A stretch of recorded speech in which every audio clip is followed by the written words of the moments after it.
I'll let my colleagues in the legislature go into more detail, but I'm very, very pleased with how this budget came about, came together.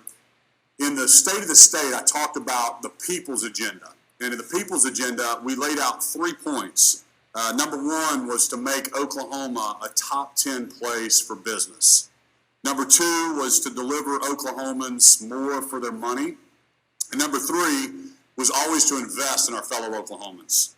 And I believe this budget has accomplished all 3 of those items. Number one, it lowers taxes for every single Oklahoman. It lowers taxes on working families by restoring the earned income tax credit. And it brings our corporate income tax to top 10 lowest in the entire country. This is going to help us retain corporations here in Oklahoma and also attract new corporate headquarters to the great state of Oklahoma. It helps us recruit new jobs through the money that we put into the Quick Action Closing Fund. It invests a record amount of funding in our public schools. For the first time ever, we're investing more than $3 billion from state appropriations into our education system. That does not include the investments from property tax dollars from around the state. This budget also raises the cap on equal opportunity scholarship funds, giving parents and students more choices.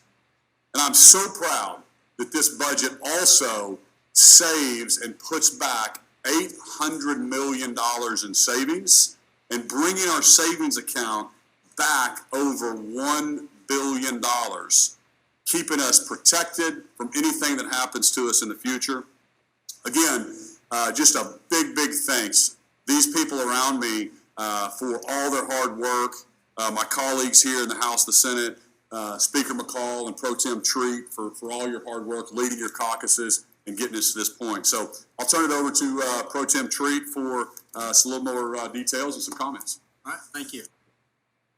Governor, and I want to reiterate my thanks and to Speaker McCall and your team.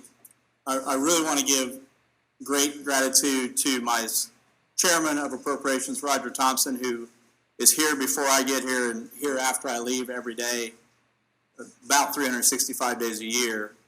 And the new Vice Chair of Appropriations, who's done a tremendous job working with Roger and with the subcommittee chairs, Chuck Hall, who has been intimately involved in this the whole way along. I appreciate the work that you all did and the subcommittee chairs. We really had input from everyone in the Senate through the appropriations process and subcommittees, and this is a tremendous budget. I went back and looked at archives from last year, and May 4th is when we announced the budget agreement last year. We were having to stand 6 feet apart. We just reopened the Capitol. We were letting people come in only if they had temperature checks. And we were announcing $1.3 billion in cuts, having to backfill some of that with savings, having to cut education by about 2.5% and the rest of state government by about 4%. So I am proud to be standing here today making historic investments in education, giving much needed tax relief to Oklahomans, and giving Equal Opportunity Scholarship Act increase in the cap. This is a huge year of working together. It's a huge turnaround for Oklahoma. I appreciate the work of my House counterparts in making this dream come a reality, that we were able to actually restore the cuts and invest strategically in economic diversification, education, infrastructure, healthcare. This is a very good budget. I'm excited to be standing here today with the Speaker and Governor and announcing the budget agreement. Mr. Speaker, you're up. Thank you. Good to see you.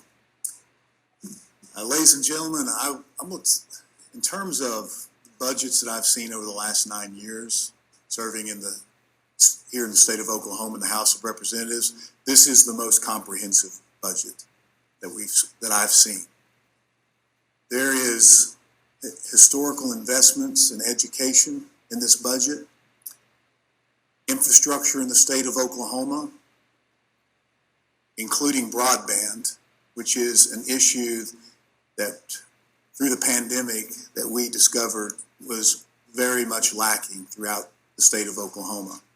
Whether you live in the rural parts of the state, urban or suburban areas, where in some areas of the state there is very limited infrastructure, but also in some parts of the state, the infrastructure is robust, but it's fully utilized. We are making investments in those areas which were a very much a priority for the House this year.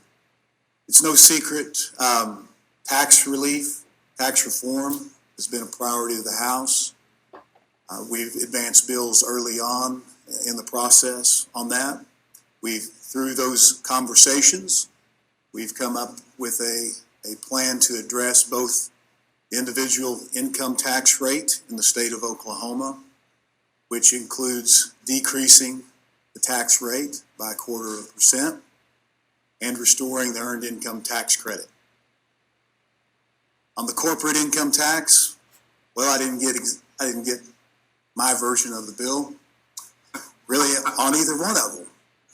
But at the end of the day, we've come together to work in cooperation with one another to ensure that Oklahoma receives tax relief this session, and tax relief that helps everyone in the state of Oklahoma. So I'm very proud to have worked on this budget this year, but I'm most thankful for Chairman Kevin Wallace of our Appropriation and Budget Committee in the House of Representatives, and Vice Chairman Hal Hilbert of the House. Their job does not start when we come into session. Their job starts the day we sine die from this session, and it does not end until we sine die in the following session. Budgeting in the state of Oklahoma, it's a full-time job. These people work on it every day of the year. I think it's worth mentioning in the House process, every member of the House of Representatives serves on an appropriations subcommittee.